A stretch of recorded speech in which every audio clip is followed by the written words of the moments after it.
umaga po ay bagyo dito sa amin. Bagyo po dito sa Nasugbu. At ngayong umaga po ay kailangan namin ilagay ang mga motor na ginagawa at sasakyan na ginagawa dito sa talyer po ni Welder.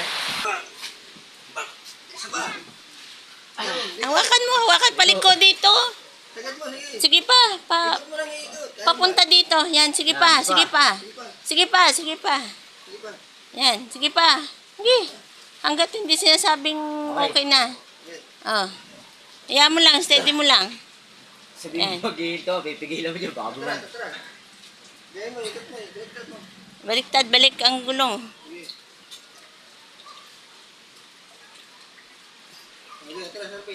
Atras. Ah. Huwag ka nagsasalid doon. Hindi, kunti lang. Huwag pipigilan na din.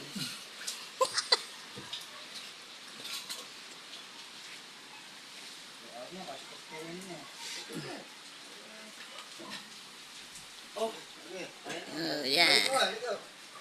Neng, balik mo. Sige pa. Ang ibit naman ng driver.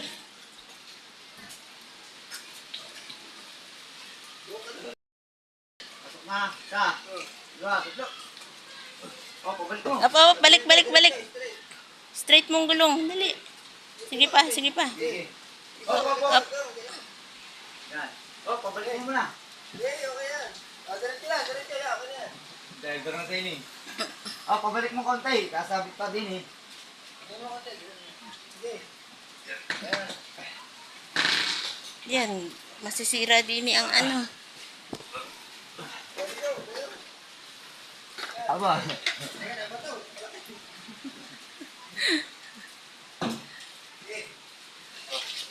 Oh, balik eh.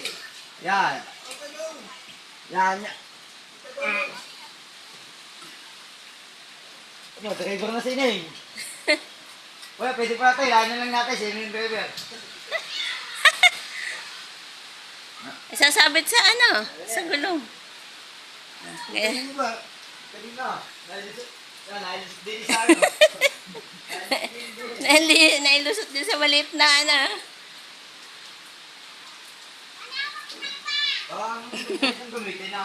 Ha? Baka ang ganda ng gamitin. Maganda nga ito, Arvin. Po ay matindi ang ulan kagabi. No? Hanggang ngayon. At yung nandito tayo sa talyer. Welder na. Tutulungan natin sila maglinis kasi sobrang grabe ang dumi. Oh. Yan. Ang kalat. So, lilinisin po natin yan para mailagay po dito ang ibang mga motor na ginagawa nila kasi yan po. Yan. Basa. Dito sa kabila. At saka yung iba pang mga motor na nandun na ginagawa nila. Yan yung motor pa. So, marami pong motor dito, pero hindi amin. Yung po mga pinapagawa po dito sa talyer. Nilabas po ang sasakyan po na ginagawa nila ni Welder, no? So, ang anak ko po ang nag-drive. So, kaya yun, no? So, wawalisin natin yun. Ha? Oh. Yun, sinasabi ni Welder, sisegregate daw po yung mga plastic kasi hindi na po kinukuha ng basura namin dito. Yung halo-halong mga basura. So, kailangan pag-iwas-walayin po yung mga nabubulok at hindi nabubulok. So, kailangan po natin ihiwalay. Kailangan natin kumuha ng po tayo ng walis at saka ng dustpan. Bumabagyo-bagyo po ngayon, no? Ayan, ho, ginagawa ko yan. Ginagawa din po yung mga motor-motor doon. Marami po silang ginagawa. Pero wala pa po yung mga may-ari kasi naambon niya yun at naulan. Maglilinis muna tayo. Yun, doon daw ilalagay ang plastic. Nahirapan lang ko kasi natumba po ang ating stand. Yan o, gumaganon. Pumunta po sa tubig ang aking cellphone. Kaya nahanap ko yung screw. Ito, so sira na po ang ating tripod. Yan, hindi ko mabitawan ng aking cellphone. So, si Welder na nagpupulot ng mga at saka yung kanyang kapatid. Ayan. Sila nang magwawalis ngayon.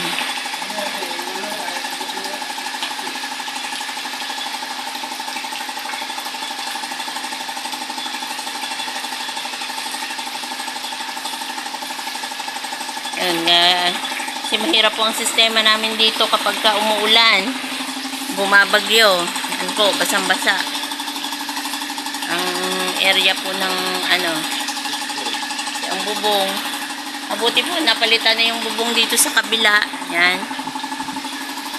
Pero dito po, sira pa rin.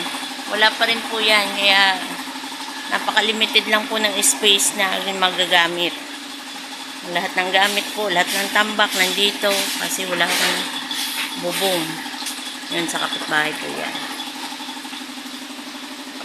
Ang daming basura.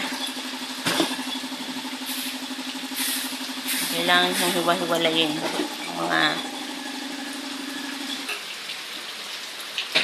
Mga nabubulok at hindi nabubulok. Ito po ay kailangan pa rin lagyan ng semento ang paggawaan kasi hindi po talaga makakagawa ng ayos, lalo na po may mga alignment. Na-align po ang mga sidecar. Align po ang sidecar ng tricycle. O wala akong semento. Guys, nakapaglagay niyo sila ng isang motor doon. Ayan. Yung isang motor naman dito kinukuha nila.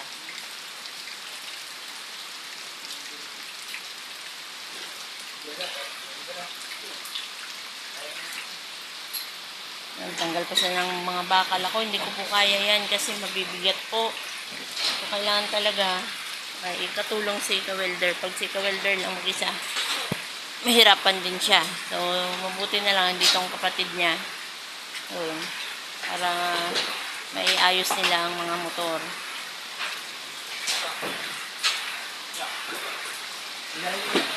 Yan. Mabigat ko kasi. Kapatid ko, yung isa ay sa pastor namin, nga lang wala pa pong pyesa. Wala pa pong pyesa kaya tumatagal. Minsan wala pa silang may pyesa, walang pera. Wala pang pera yung may-ari. So, nakatambak na muna dito sa amin. Ang dalawa na. Okay, dalawa na. Para may vendor kasi dito si ka-welder. So, hindi, pag nagbe-bend siya ng bakal, inaabot po ang napakasikip po. Kaya kailangan naming ayusin. Dahil maliit lang naman po itong aming lugar. Inisan din po namin yun dyan, yung tabing, ang dingding ng bahay. Ay napakarami na rin pong mga bakal-bakal. Mabigat po kasi hindi ko po yung kaya. So, kailangan talaga sila po ang mag-intindi. At bigla na pong lumakas ang ulan. Yan po, bagyo. Yan.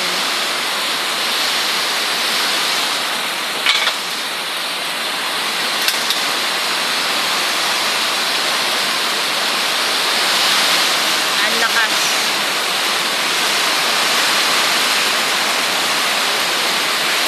Bagyo na nga.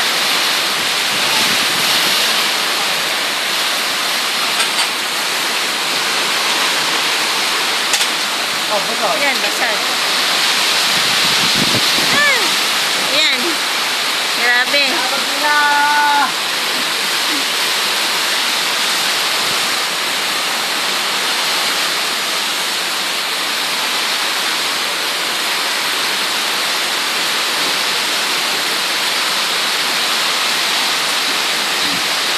Ganda sa butala, pag nabagyo.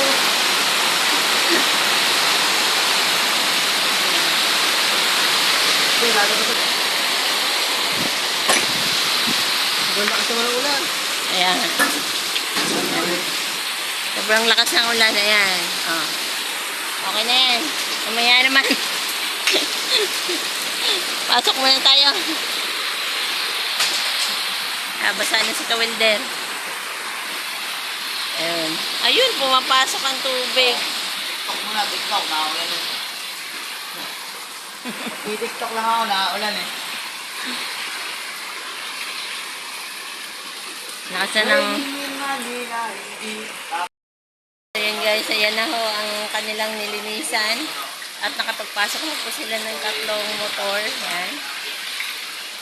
Yung iba po dyan, yan, kagaya po yan, binenta na po yan talaga ng may-ari dahil yan po ay walang gulong, lahat. hindi na po kayang i-repair. So, parts out na lang po. Welder at time check, andito si ka-welder, no?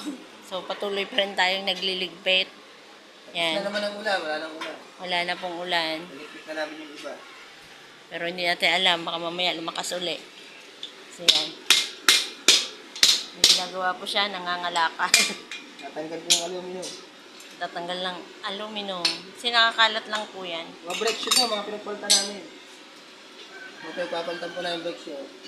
So, wala naman pagawa ngayon. Mm. So, naglilinis kami. And then yung mga scrap na pwedeng ibenta kasi para malinis din. Natanggal natin yung pinaka-carbon. So, hindi natanggal sa junction pin.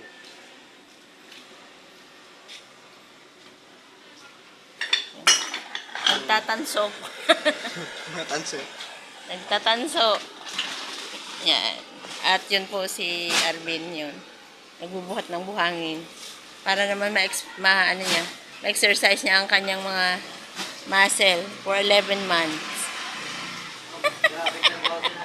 Mas grabe daw ang trabaho sa Saudi. Ayun. Mas grabe daw ang trabaho sa Saudi. Yun. At ito na po ang kanina yun. Hindi ho tayo Maraming harap po yan. So, yung mga mga maraming salamat sa inyo. Natapos yung aming video. Shout out pala kay paring JR, no? Kay Jojo, kay Nanay Ilang, kay Marvin, kay Nestor, at sa mga bago nating mga kaibigan. Sa Ruwali Ortesa, Ma'am kay Angie. Nestor, kay Bendicer, Kay Ma'am Angie. kay Ma'am Angie, shout out sa mga bagong pasok namin, si Kuya Tantan at si Ate Mitz. Saka po pala si Lucas Noy at si Ate Mitz. Shout out sa inyo dalawa. Shout out kay Ma'am Angie, yung madaming lemon. Shout out daw kay Shout out kay Ma'am Angie, yung madaming lemon.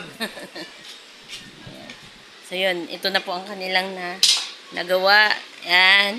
Ilabas na po nila. At nandun po, malinis. Kaya po diyan nilalagay yan, mga ka-welder. Dahil may bubong. So yun. So hanggang dito na lang po. See you next vlog.